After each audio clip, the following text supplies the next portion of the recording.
শীতকাল তো শেষই হয়ে যাচ্ছে, এখনও ভাপা পিঠা খাওয়া হয়ে ওঠেনি। যদিও কিনে খাওয়া হয়েছে, কিন্তু বাসায় তৈরি করে খাওয়া হয়ে ওঠেনি। বাহিরে বা ফেসবুকে যেখানেই ঢোকেন না কেন এখন শুধু শীতের মৌসুমে পিঠা আর পিঠা। তাই ভাবলাম নিজেই বাসায় ভাপা পিঠা তৈরি করে নেই। আগে খুব ভালো ভাপা পিঠা তৈরি করতেন মা, কিন্তু এখন আর করেন না। যাই হোক, আজকে আমরাই ভাপা পিঠা তৈরি করব। যদিও আমি জীবনে প্রথম ভাপা পিঠা তৈরি করতে আসলাম, জানি না কেমন হবে কি না তাও জানি না। তাও চেষ্টা করতে তো দোষ নেই, তাই আজকে চেষ্টা করে দেখব ভাপা পিঠা তৈরি করতে পারি। ভাপা পিঠা তৈরি করার জন্য আমাকে সার্বিকভাবে সহযোগিতা করেছে আমার ছোট ভাইয়ের বউ।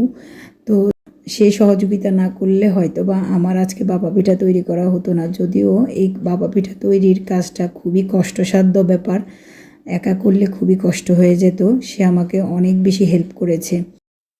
শীতকালীন বিভিন্ন ধরনের পিঠা আমার বাবা খুব পছন্দ, তাই বাবার জন্যই আজকে মূলত এই ভাপা পিঠা তৈরি করা।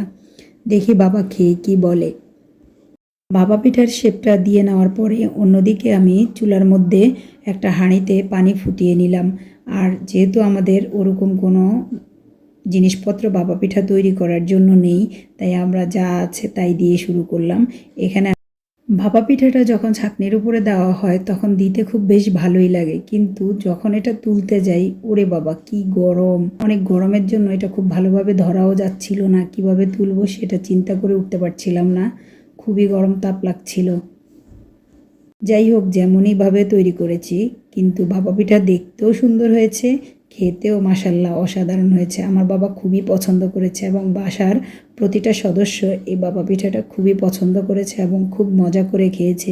ভাপা পিঠা তৈরি করা যে এতটা সহজ বা এত সহজ হইতেই হয়ে যায়, আসলে এটা ধারণার বাহিরে ছিল। নেক্সট টাইম থেকে বাসায় তৈরি করে খাবো ইনশাল্লাহ।